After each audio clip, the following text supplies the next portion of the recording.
우리 그리스도인은 가난하고 어떤 때는 참 몸이 아프고 힘들지만 이 세상 다른 사람들이 갖지 못한 것을 갖고 있는 사람들입니다.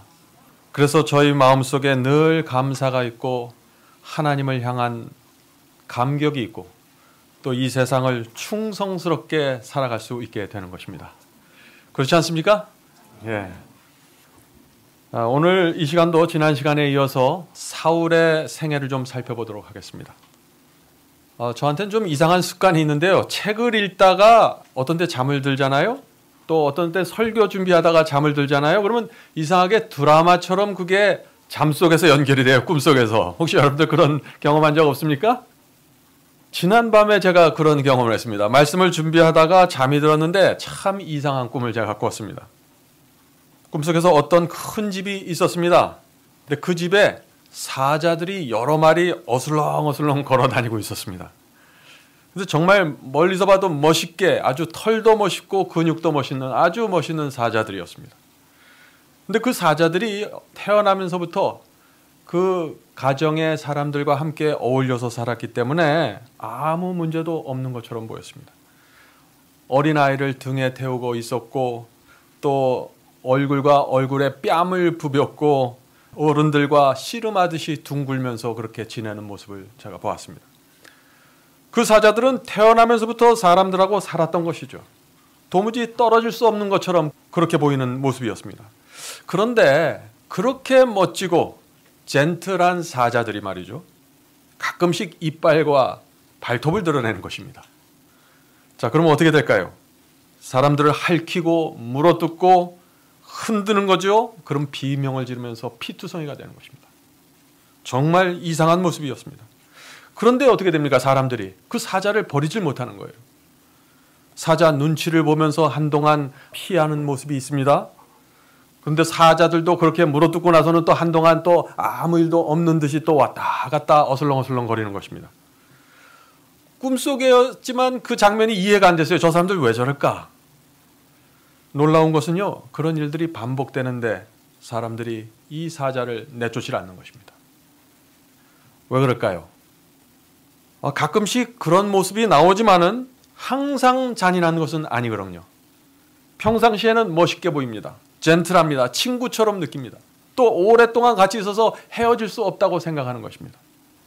마음속에 언젠가는 저 사자가 나를 물어 죽일지도 모른다 하는 그런 두려움이 있지만은 어떻게 생각하냐면은 내가 좀 더 조심하면은 괜찮을 거야 라고 생각하는 것이죠. 꿈속에서 이런 생각들이 제 머릿속에서 계속 떠오르는 것이에요. 그래서 가끔씩 물리고 뜯기면서 상처투성이가 됐는데 어떤 때는 또 사자들을 피하고 또 어떤 때는 즐겁게 지내는 것입니다. 성도 여러분, 이것이 우리가 죄와 함께 살아가고 있는 모습이 아닐까요?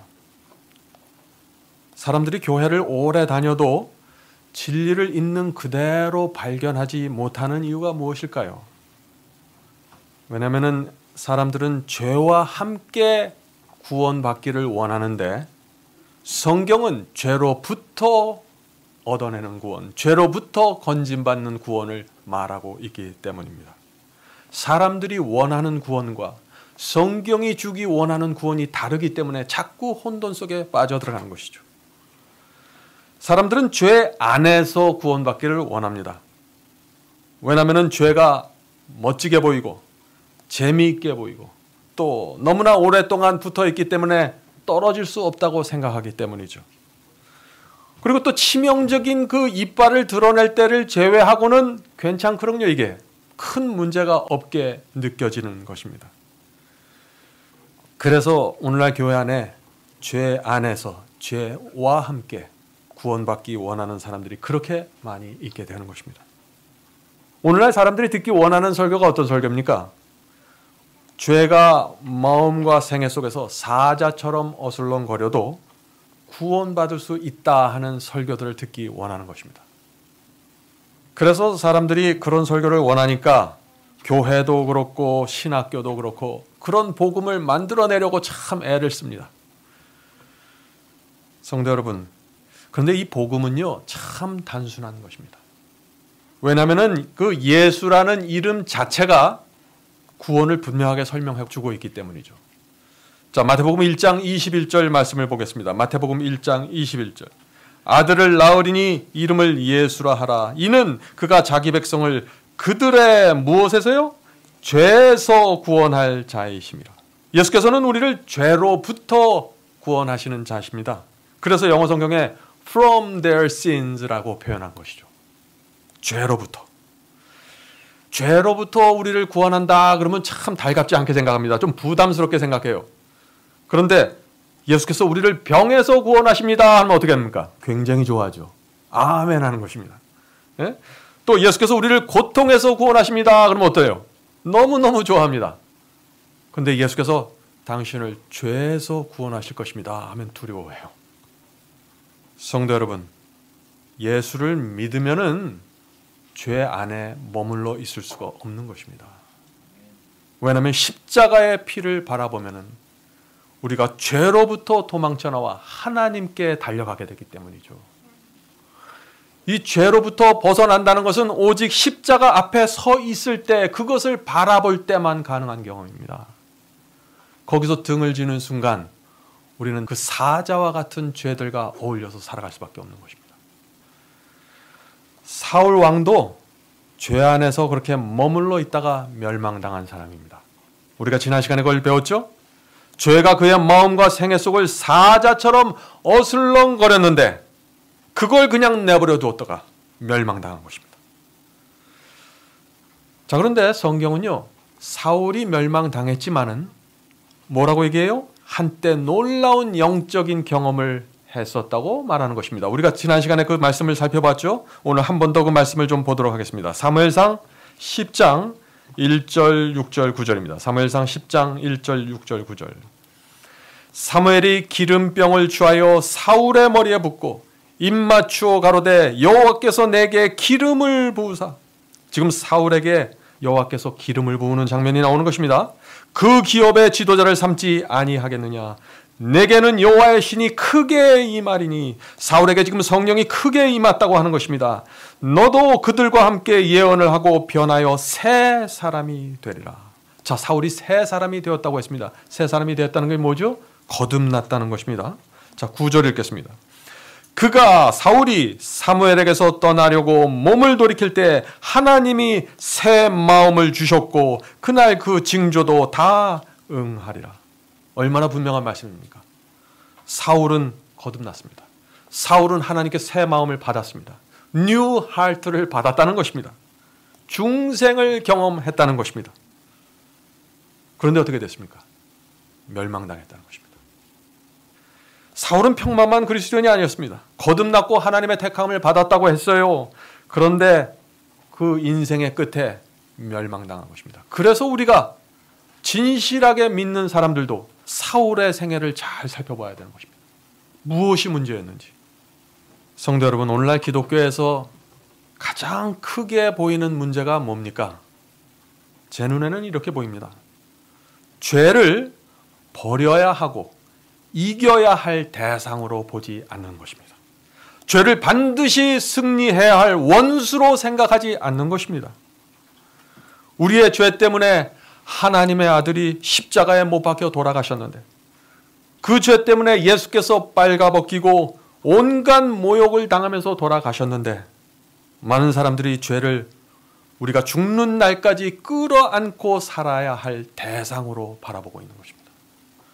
여기에 문제가 있는 것이에요. 예수 그리스도 앞에 나가 눈물을 흘리며 기도하지만 죄를 헤어질 수 없는 친구로 바라보는 것입니다. 우리가 그런 식으로 죄를 바라보면 어떻게 될까요? 성경을 읽으면서 길을 잃어버리게 됩니다. 성경에 나오는 의인들의 실수와 죄가 보일 때마다 어떤 생각을 하게 될까요? 죄를 덮어줄 수 있는 좋은 핑계거리를 자꾸 찾게 되는 것이죠. 그들도 죄를 범했으니까 나도 죄를 범해도 된다라고 생각하게 되는 것입니다. 결국 그런 사람들은 어떻게 됩니까? 사울처럼 되는 것이죠. 자기 속에 있는 죄를 정당한 것으로 합법화시키고 점점 더 자기 자신을 기만하게 되는 것입니다. 그럼 어떻게 돼요? 자기 자신을 기만하게 되면 어떻게 됩니까? 양심의 음성이 사라지고 성령의 음성이 사라지게 되는 것입니다. 이것이 아주 두려운 일입니다. 이 사무엘 선지자는요, 불순종하는 이 사울에게 아주 유명한 말씀을 남겼습니다. 여러분들 이 말씀을 잘 아실 것입니다. 사무엘상 15장 22절의 말씀이죠. 사무엘이 이르되 여호와께서 번제와 다른 제사를 그의 목소리를 청종하는 것을 좋아하심같이 좋아하시겠나이까. 순종이 제사보다 낫고 듣는 것이 수양의 기름보다 나으니. 자, 여기서 뭐라고 말씀하시나요? 순종이 제사보다 낫다는 것입니다. 또 수양의 기름이 무엇보다 나요? 듣는 것이 수양의 기름보다 낫다라는 것입니다. 참 이것은 두려운 말씀입니다. 아무리 우리가 기도하고 또 예배 드려도 아무리 선을 행해도 그런 것들이 순종을 대신할 수는 없다는 것입니다. 저는 과거에 그랬습니다. 제가 죄를 범하고 불순종하고 양심의 가책을 받으면은 그 문제를 해결하려고 하는 대신에 자꾸 선을 베풀면서 그 선으로 내 죄를 덮으려고 하는 것입니다. 저도 모르게 그렇게 살았어요. 하나님의 말씀에 순종하지 않으면서 11조와 헌금을 열심히 드리고 희생하고 사랑의 봉사를 하고 소용없다는 것입니다. 순종이 그것을 대신할 수 없기 때문에 말이죠. 여러분의 자녀가 여러분에 가서 사랑한다고 말하고 여러분의 아픈 곳을 만져주고 마사지 해주면서 여러분의 말을 듣지 않는다면 어떻게 될까요? 참 마음 아프겠죠. 하나님의 명령과 말씀에는 무관심하고 순종하지 않으면서 교회는 열심히 다니려고 하는 그런 사람들이 얼마나 많은지 모르겠습니다. 자, 그런데 왜 우리가 말씀 그대로 순종하지 않으면 우리가 좋은 의도로 열심히 신앙을 해도 그것이 소용없다고 지금 이 사무엘 선지자는 말하고 있을까요? 자, 그 사무엘 선지자가 그 이유를 이렇게 설명합니다. 이건 정말 충격적인 말씀입니다. 사무엘상 15장 23절입니다. 사무엘상 15장 23절. 거역하는 것은, 하나님의 말씀에 거역하는 것은 점치는 죄와 같고. 자, 이 사무엘이 뭐라고 합니까? 하나님의 말씀을 거역하는 것은 이 무당에게 가서 점을 치는 죄와 같다 하는 것입니다. 자, 이 말씀의 의미는 잠시 후에 좀 살펴보도록 하겠습니다. 계속해서 읽겠습니다. 완고한 것은 사신 우상에게 절하는 죄와 같음이라. 왕이 여호와의 말씀을 버렸으므로 여호와께서도 왕을 버려 왕이 되지 못하게 하셨나이다 하니. 성도 여러분, 우리가 하나님의 말씀을 버리면 하나님도 우리를 버리신다는 것입니다. 이게 사무엘 선지자가 사울에게 했던 조언입니다. 얼마나 두려운 말씀입니까? 오늘날 기독교에서 그런데 이런 말들을 많이 하죠. 믿기만 하면 하나님의 말씀을 버려도 구원받을 수 있는 것처럼 말하지 않습니까? 사랑하기만 하면은 마치 하나님의 계명에 순종하지 않아도 구원받을 수 있는 것처럼 말하지 않습니까? 한번 거듭나면 죄를 붙잡고 살아도 멸망당할 수 없는 것처럼 그렇게 말하지 않습니까? 성도 여러분, 그런 소리가 들리면은 귀를 막으셔야 됩니다. 왜냐하면 그것은 미혹하는 소리이기 때문에 그렇죠. 하나님을 믿었고 새 마음을 받았고 성령을 받았고 거듭났던 사울도 죄를 붙잡고 살다가 멸망당했습니다. 우리가 이 사실을 인정해야 됩니다. 오늘날도 사울과 같은 실수를 범하는 사람들이 얼마나 많이 있습니까? 사울의 문제가 뭐였습니까? 지난 시간에 배웠죠? 하나님의 뜻이 그는 무엇인지 정확하게 알았습니다. 그러나 이렇게 저렇게 핑계를 대면서 불순종의 길을 계속해서 걸어갔던 것이죠. 성도 여러분, 결국 그런 사울에게 뭐가 찾아옵니까? 악령이 찾아오게 되는 것입니다. 이것이 우리가 사울의 생애에서 살펴봐야 할 또 하나의 문제인 것입니다. 자, 거역하는 것은 뭐와 같다 그랬습니까? 아까 점치는 죄와 같다 그랬죠. 사무엘상 15장 23절 그 말씀 한번 다시 읽어볼까요? 거역하는 것은, 불순종하는 것은 점치는 죄와 같고 완고한 것은 사신 우상에게 절하는 죄와 같음이라. 자, 하나님의 말씀에 불순종하는 것이 왜 무당에게 가서 점치는 것과 같다라고 말씀했을까요? 왜냐하면은 하나님의 말씀에 순종하지 않으면은 결국 어떻게 돼요? 무당들이 섬기는 다른 영으로 따라가게 되기 때문입니다. 결국에는 말이죠. 자, 그런데 왜 우리가 불순종을 계속해서 고집하면은 사울처럼 다른 영에, 악령에 사로잡히게 될까요? 왜냐하면요, 우리가 말씀을 거절하고 양심 속에서 말씀해 주시는 그 성령의 음성을 자꾸 거절하잖아요. 진리를 자꾸 고집스럽게 거절하잖아요. 그러면 어떻게 되냐면은 하나님께서 지키시는 영역에서 벗어나 버리게 됩니다. 자기가. 그런 사람들은 어떻게 돼요? 결국 하나님의 영역이 아니라 사탄의 영역 속으로 자기도 모르게 들어가 버리는 거예요. 그러므로 우리가 어떤 진리를 분명하게 할 때, 어떤 말씀을 정확하게 깨달았을 때 우리가 어떤 태도를 취하는 것은 굉장히 중요한 일입니다. 자, 하나님의 말씀을 계속해서 거역하고 핑계를 대었던 이 사울에게 어떤 일이 일어났습니까? 우리가 사무엘상 16장에 그 말씀을 볼 수 있습니다. 16장 14절입니다. 여호와의 영이 사울에게서 떠나고, 그렇죠? 사울에게서 떠나가는 것입니다. 여호와께서 부리시는 악령이 그를 번뇌하게 한지라. 자, 이 말씀이 무슨 뜻입니까요? 사울이 계속해서 불순종의 길을 걸어가니까 성령이 사울로부터 떠나가고 그 떠나간 자리로 누가 왔어요? 악령이 찾아서 들어왔다는 것입니다. 이것이 사울의 이야기입니다. 자, 그런데 여호와께서 부리시는 악령이 사울을 번뇌케 했다고 했어요. 자, 이 말씀이 무슨 뜻입니까? 여호와께서 부린다는 이 말. 이 부린다는 것은 뭐예요? 지배한다는 것입니다. 하나님께서 악령을 지배하시기 때문에 우리가 하나님 말씀 안에 거하면 악령이 우리를 공격하고 들어올 수 없는 것입니다. 그런데 만약 우리가 하나님의 말씀과 보호로부터 떠나면 어떻게 될까요? 위험이 다가오는 것입니다. 자, 그렇다면 우리가 여기서 한 가지 확실하게 좀 이해해야 될 것은 하나님께서 어떤 사람을 보호해 줄 수 있는가죠. 어떤 사람을.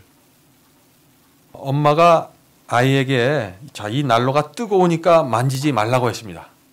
근데 아이가 엄마 말을 듣지 않고 순종하지 않고 뜨거운 난로에 손을 댑니다. 그럼 어떻게 될까요? 크게 화상을 입겠죠. 마찬가지입니다. 하나님의 도우심도 하나님의 보호하심에도 조건이 있는 것입니다. 그 조건이 무엇일까요? 순종이라는 것입니다. 내가 아무리 마음속으로 하나님을 사랑해도 주님의 말씀 그대로 순종하지 않으면 내 삶과 내 마음이 위험 속으로 들어가게 되는 것이죠. 자, 그런 사람들은 하나님께서 악령으로부터 보호해 줄 수 없다. 하나님의 보호가 거두어지기 때문에 말이죠. 며칠 전에 어떤 분이 저희 사무실에 찾아왔습니다. 근데 그분은 지난 20년 동안 악령에게 괴롭힘을 받았다고 했어요. 그래서 그분은 지난 20년 동안 귀에서 늘 무슨 소리가 들린다고 합니다. 괴롭힘을 당하고 환청이 들리고 짓눌린다고 했어요. 그래서 찾아와서 목사님, 어떻게 하면 제가 이런 형편에서 벗어날 수 있을까요? 하고 질문하는 것입니다. 제가 이 사울에 대한 이야기를 지금 준비하고 있는데 그런 질문을 하는 거예요. 어떻게 하면 그 청년이 악령으로부터 벗어날 수 있을까요? 악령이 건드리지 못하는 하나님의 말씀 안으로 들어오면 됩니다. 아주 단순한 것이에요, 이게. 하나님의 말씀 안으로 완전히 들어와야 됩니다. 먹는 일, 마시는 일, 예배드리는 일, 삶 전체가 진리 안에 딱 들어와 버리면은 하나님의 보호 영역 안에 들어와 버리는 것입니다. 사탄이 건드리지 못하는 것입니다. 사울에게 이렇게 악령이 찾아왔습니다. 그런데 하나님께서는 여전히 사울을 사랑하시고 불쌍히 여기셔서 그에게 기회를 주셨는데 누구를 통해서 기회를 주셨을까요? 다윗을 통해서 기회를 주십니다. 이 악령에게 사로잡힌 사람들에게 기회를 주는 그런 도구로 사용되면 우리가 얼마나 좋을까요? 자, 사무엘상 16장 23절. 악령이 사울에게 이를 때에 다윗이 수금을 들고 와서 손으로 탄즉 사울이 상쾌하여 낫고 악령이 그에게서 떠나더라. 자, 악령이 물러난다는 것은 무슨 뜻입니까? 다시 거듭난 상태로 돌아올 수 있다는 것입니다. 가능성이 있다는 것이에요. 악령이 떠나다는 것은. 아직 이 상황까지는 사울이 악령에게 완전히 사로잡힌 것은 아닌 것이죠. 우리가 정말 성령 충만한 마음으로 그런 생애를 갖고 사람들을 도와줄 때 그 사람을 사로잡고 있는 악령과 귀신이 떠날 수 있다는 것입니다. 우리가 이 다윗의 심령을 갖고 사람들을 접촉하면 말이죠. 이것이 전도입니다. 이것이요. 자, 그런데 문제가 하나 생겼습니다. 사울이 지금 악령에게 괴롭힘을 당하고 있죠?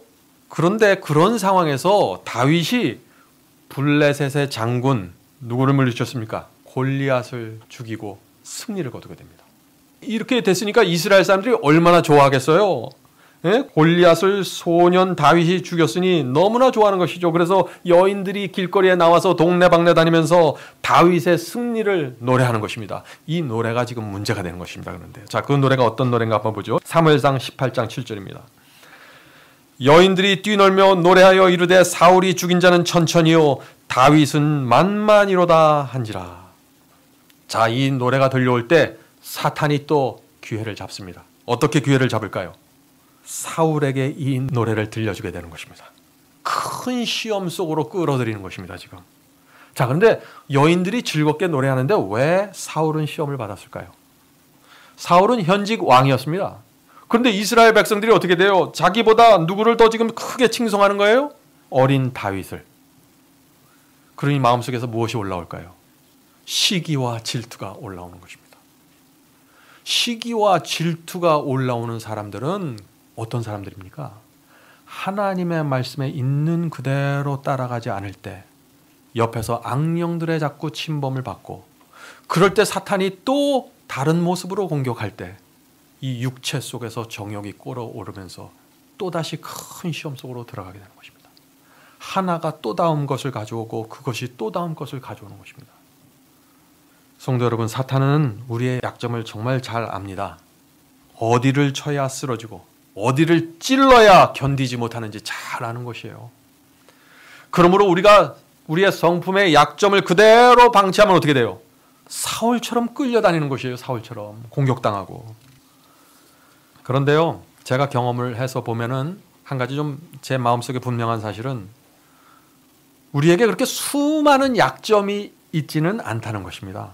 대부분의 성도들은요, 한 문제 아니면 두 가지의 약점을 갖고 있습니다. 예? 그것 때문에 고민하는 것이에요. 어떤 사람들은 다른 면들은 참 좋은데 질투하는 문제가 있어요. 거기에 약한 것이에요. 또 어떤 사람들은 다른 것은 참 좋은데 성격도 밝은데 무엇에 문제가 있어요? 자기밖에 몰라요. 그래서 자꾸 넘어져요. 또 어떤 사람들은 참 좋은데 쉽게 삐지고 쉽게 토라지는 문제가 있습니다. 자, 이런 문제들을 우리가 어떻게 하면 고칠 수 있을까요? 십자가라고 가야 합니다. 십자가에 가서 우리가 갖고 있는 문제들을 내려놓아야 됩니다. 사울은 이것을 하지 않았어요. 십자가 앞에 나가 내가 얼마나 악하고 이기적인 사람인가 들여다보아야 합니다. 성령께서 우리 마음 곳곳을 보여주면서 우리의 더러운 동기와 세속을 우리에게 보여주시게 되는 것입니다. 그러면 우리가 어떻게 해야 될까요? 주님께 나가 고쳐달라고 매달려야겠죠. 간절한 마음으로 주께서 저를 버리시면 제가 갈 곳이 없습니다 라고 매달려야겠죠. 치료가 거기서부터 시작되는 것입니다. 많은 사람들이 여기까지 오질 못하는 거예요. 그래서 마음의 짐을 갖고서 계속해서 살아가는 것이죠. 주님께 치료를 받지 않으면요, 사탄이 우리의 약점을 계속해서 공격하는 것입니다. 어디를 치면은 쓰러지는지 알기 때문이죠. 그럼 어떻게 될까요? 어제도 그 문제 때문에 쓰러지고 내일도 그 문제 때문에 쓰러지면 어떻게 될까요? 우리 마음이 절망하게 되는 것입니다. 아, 나는 이 악한 기질을 정말 버릴 수 없구나. 이렇게 포기하게 되는 것입니다. 그래서 죄에 대한 저항을 포기하고 아무 생각 없이 끌려다니게 되는 것입니다. 그때부터는. 사울도 그렇게 살았습니다. 사울도. 그래서 사울이 결국 어디까지 갑니까? 다윗을 죽이겠다는 결심까지 가는 것입니다. 사울은 처음에 그런 사람이 전혀 아니었어요. 그런데 거기까지 가는 것입니다. 자, 사무엘상 18장 10절부터 11절 보겠습니다. 그 이튿날 하나님의 부리신 악신이 사울에게 힘있게 내리며, 전에는 그냥 악령이 다가왔는데 이제는 힘있게 내려가는 거예요. 왜요? 사울이 해야 될 일을 안 하는 거예요, 지금. 속에서부터 올라오는 질투와 시기를 그대로 내버려 두니까 악신이 힘있게 다가오는 것이죠. 그가 집 가운데서 정신없이 떠들어대며 다윗이 평일에 같이 손으로 수금을 타는데 사울의 손에 창이 있는지라 그가 스스로 이르기를 내가 다윗을 벽에 박으리라 하고 그 창을 던졌으나 다윗이 그 앞에서 2번 피하였더라. 어떤 장면입니까? 전에는 다윗이 수금을 타면 악령이 떠났어요. 그런데 이제는 다윗이 사울을 진정시키려고 수금을 타는데 효과가 없는 것입니다. 지금 이 상황까지 온 것이에요. 성도 여러분, 사울 같은 사람도 여기까지 올 수 있다는 것이에요. 성경은 그것을 말하는 것입니다. 사울이 어떤 사람이었습니까? 왕의 자리를 사양할 정도로 겸손했습니다. 새 마음을 받았습니다. 자기를 멸시하는 자들을 자비를 베풀고 용서했던 사람입니다. 그런 사울이 여기까지 온 것입니다. 거듭남을 우리가 경험했을지라도, 과거에 한때 우리가 뜨거운 신앙을 가졌을지라도 우리가 사울처럼 죄를 합리화하기 시작하면은 어떻게 돼요? 여기까지 온다는 것입니다. 자, 이제 사울의 최후를 좀 살펴보죠. 사울은 결국 신접한 여인에게 찾아가게 됩니다. 죽은 사무엘 선지자의 그 혼백을 거기서 만나게 되는데 그것이 사무엘이었습니까? 아니었습니까? 아니에요. 그것은 사무엘이 아니라 악령이었습니다. 성경은 산자와 죽은 자가 만나는 것을 엄격하게 금지하고 있습니다. 살아있는 자는 죽은 자를 만날 수가 없는 것이에요. 그런데 이 사무엘 앞에 죽은 사무엘의 모습이 나타나게 된 것이죠. 그는 악령을 만났던 것입니다. 그때부터 하나님께서 사울을 떠나게 됩니다. 그리고 그는 멸망에 떨어지는 것입니다. 사울의 생애는요, 거듭난 그리스도인도 멸망당할 수 있다고 외치고 있는 것입니다. 오늘 우리 안에 또는 저희 방송을 듣는 분들 안에 만일 죄 안에서도 구원받을 수 있다고 믿는 분들이 있다면 사울의 뒤를 따라가고 있는 것입니다. 우리가 사울의 생애를 잘 살펴보면 구원에 대한 헛된 기대와 희망을 내려놓게 되는 것입니다. 사울의 삶은 마음속에 품고 있는 단 하나의 죄가 우리를 어떻게 끌고 갈 수 있는가를 보여주는 것입니다. 정말 우리는 우리의 삶 속에 이 죄의 문제가 무엇인지 깊이 좀 생각해 볼 필요가 있는 것입니다. 하나님은 사랑이십니다. 하나님의 손을 잡으면 우리는 더할 수 없는 행복이 있고, 하나님의 손을 붙잡고 그분의 말씀 안에 들어가면 치료가 있고 나음이 있고 회복이 있는 것입니다. 그러나 우리가 정반대의 길을 걸어가면 사울처럼 됐다는 것입니다. 이 사울의 생애를 보면은요, 가룟 유다와도 매우 유사합니다. 둘 다 시작이 굉장히 좋았습니다. 둘 다 하나님의 선택을 받았습니다.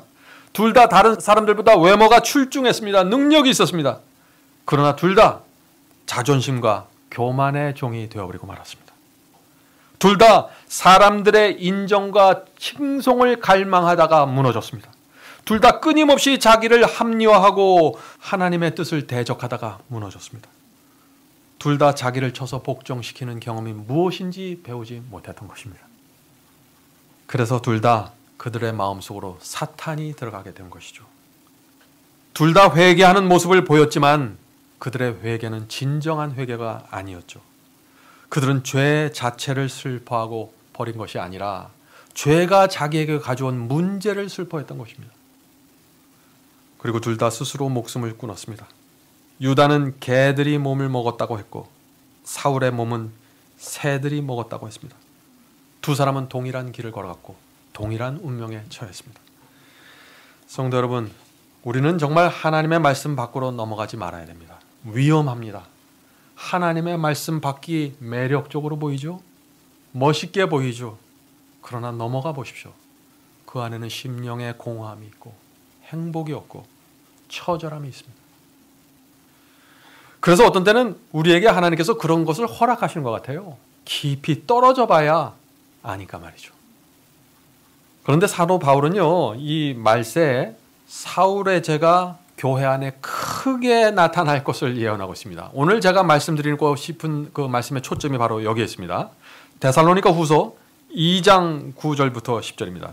악한 자의 임함은 사단의 역사를 따라 모든 능력과 표적과 거짓 기적과 불의의 모든 속임으로 멸망하는 자들에게 이 말이니. 자, 여기 뭐라고 말씀하죠? 사탄이 온갖 속임수로 사람들을 미혹해서 멸망으로 끌어가는데 사람들이 멸망당하는 이유가 무엇이라고 말했습니까? 자, 계속해서 읽겠습니다. 이는 저희가 무엇을 받지 못하여?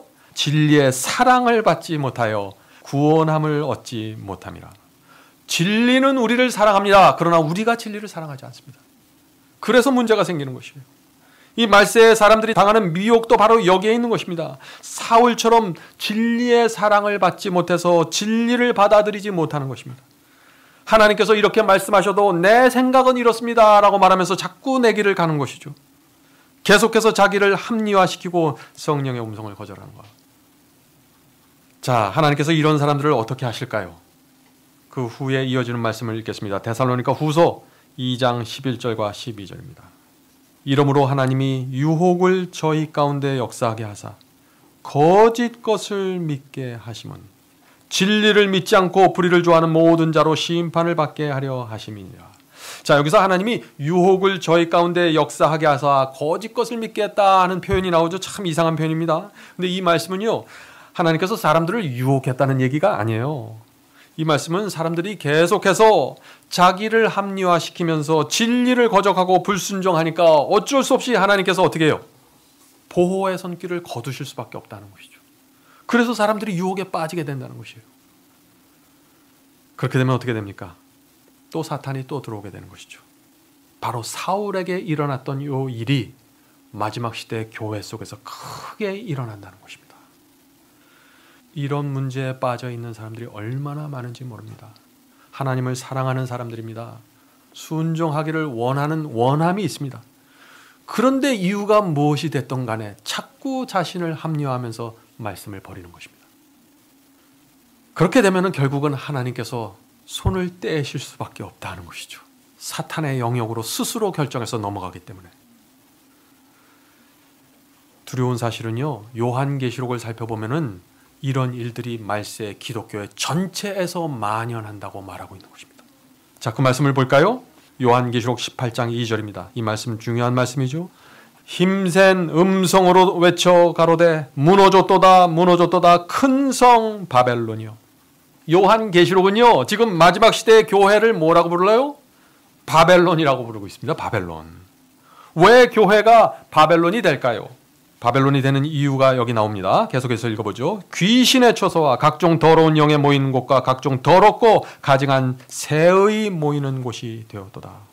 자, 교회는 누가 있어야 돼요? 원래 하나님이 계시고 천사가 계시고 성령께서 계셔야 되는데 지금 이 마지막 시대의 교회는 누가 있다는 거예요? 지금 귀신의 영과 온갖 더러운 영들이 들어온다는 것입니다. 그래서 교회가 바벨론이 됐다는 것이죠. 어떻게 교회에 이런 일이 있을 수 있을까요? 정말 상상하기도 쉽지 않은 그런 일들이에요. 근데 이것이 마지막 시대에 벌어진다는 것입니다. 하나님께서 당신의 종들을 통해서 교회에 말씀을 보내시고 진리를 보내십니다. 그리고 성령을 통해서 각 사람의 마음속에 호소하시고 말씀을 읽으라고 하시고 말씀을 받으라고 하시는데 사람들이 따라가지 않는 것입니다. 그래서 사탄이 악령들을 보내서 또 교회를 들어오는 것입니다. 하나님의 말씀에서 멀어지면 반드시 들어오는 것이 이 악령들입니다. 이것이 사울의 생애에서 보는 것이고 이것이 매 시대의 교회에서 일어난 기독교의 역사입니다. 그래서 이 마지막 시대에 결국엔 뭐예요? 이 교회 안에 수많은 사울들이 있다는 것입니다. 결론은. 사울처럼 하나님의 뜻을 버리고 내 뜻을 따라가는 것입니다. 그런데 입으로는 하나님을 사랑한다고 말하는 것입니다. 주님 앞에 나가면은 눈물을 흘리는 것입니다. 그런데 주님의 입에서 나오는 말씀은 따라가지 않는 것입니다. 그래서 기만에 빠지는 것이에요. 눈물을 흘리면서 말이죠. 얼마나 두려운 일입니까? 자, 제가 한 책에 있는 말씀을 좀 읽어드리겠습니다. 선과 악의 전쟁이라는 책이 있는데 그 책의 36페이지에 이런 말씀이 있습니다. 진리의 빛을 거절하는 것, 경고를 무시하고 유의하지 않은 것, 온갖 정욕에 빠진 것, 하나님의 계명을 범하는 것 등은 반드시 부메랑처럼 돌아와서 결과를 거두게 될 것이다. 자, 이 말씀이 무슨 말입니까? 우리가 한번 죄를 짓고 불순종하면 아무것도 아닌 것 같죠? 그냥 사라져서 없어지는 것 같죠? 아니라는 것이에요. 반드시 돌아와서 결과를 만들어낸다. 그래서 성경이 뭐라고 말합니까? 너희가 오늘날 그의 음성을 듣거든 마음을 강팍해 하지 말라. 이것이 성경이 우리에게 던지는 호소입니다. 계속해서 읽어보죠. 성령은 고집스럽게 하나님의 뜻을 거절하는 사람들로부터 떠나간다. 성령이 떠나면 악한 정욕을 제어할 능력이 사라지게 되고 사탄과 악령으로부터 보호받지 못하게 된다.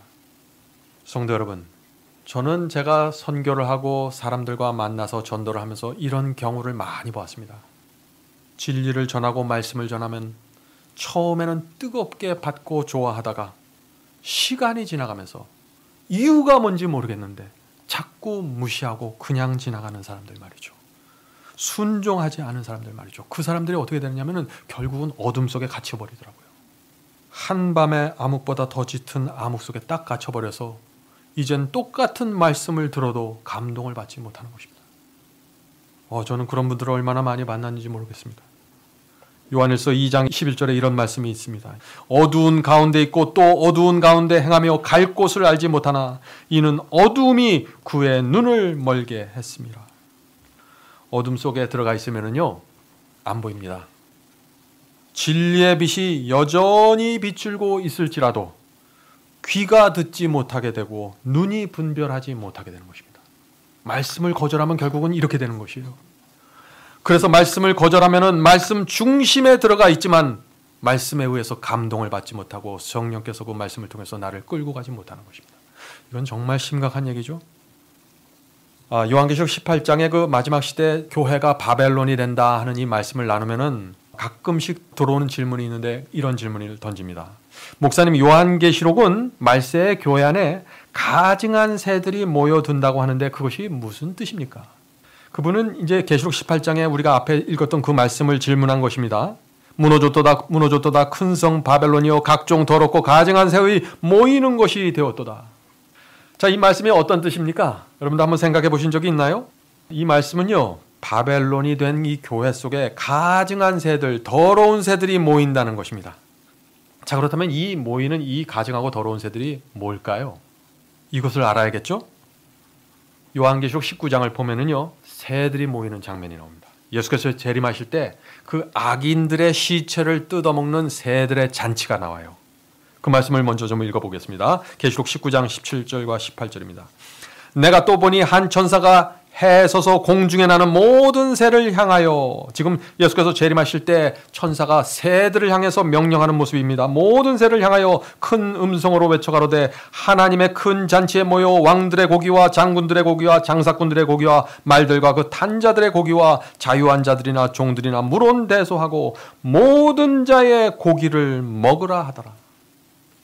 예수께서 재림하실 때 수많은 새들이 몰려와서 죽은 자들의 몸을 뜯어먹는다고 했는데 이 죽은 자들이 누구입니까? 악인들의 시체입니다.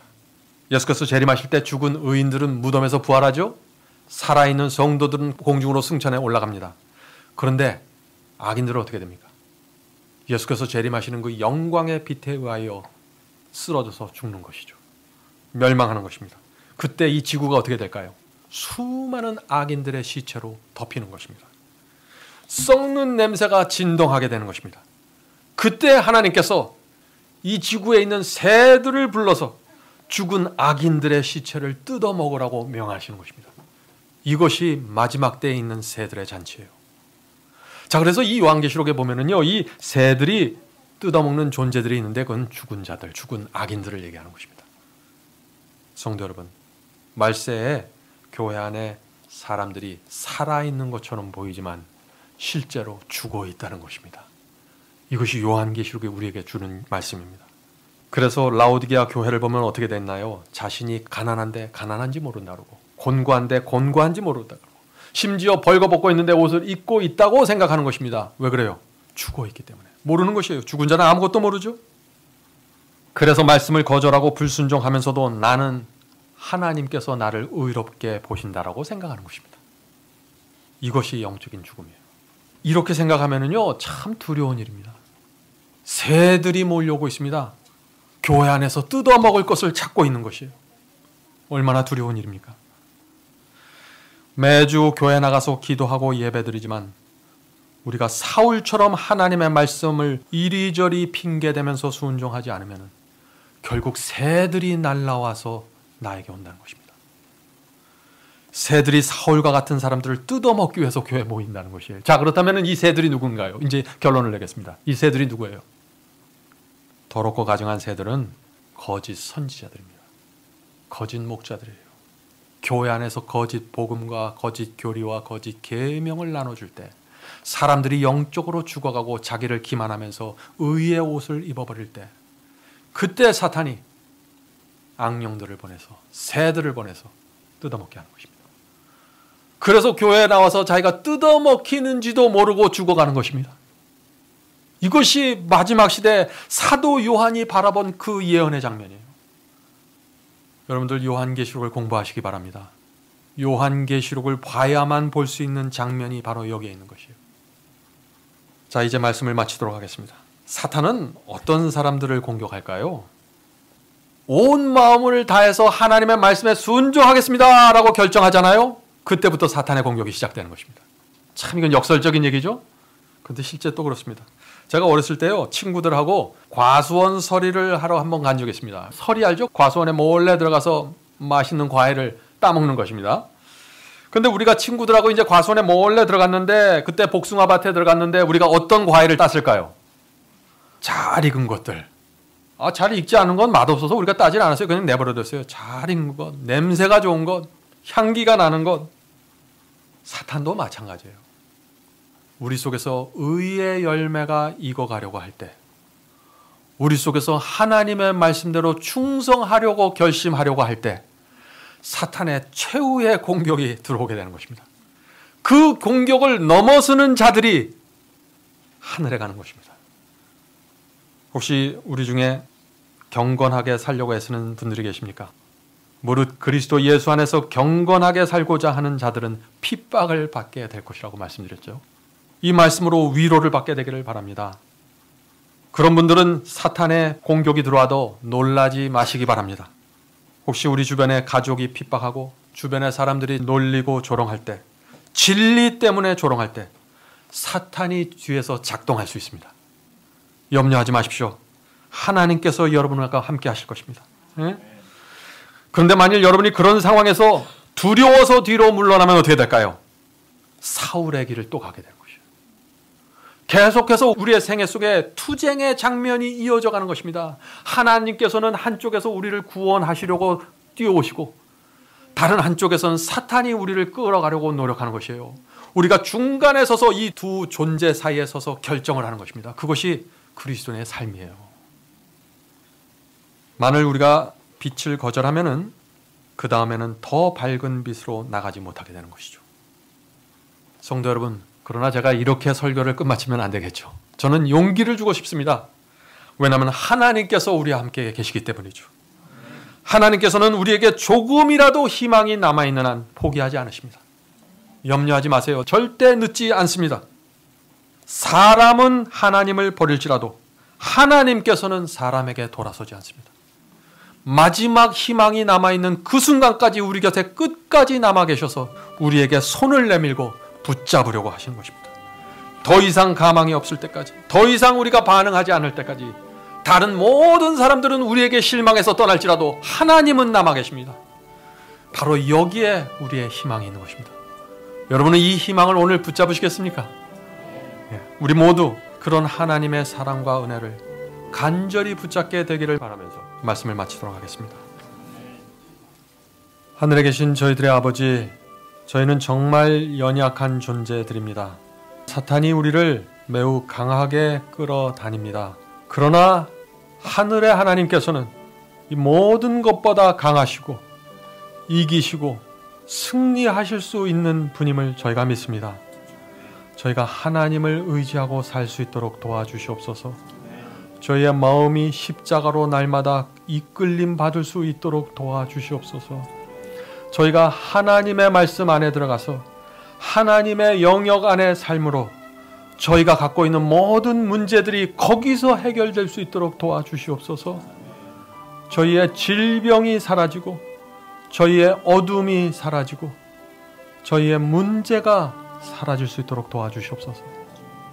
주여, 날마다 저희를 불러주시고 성령으로 저의 마음을 감동시켜 주시기를 예수님의 이름으로 간절히 기도드립니다.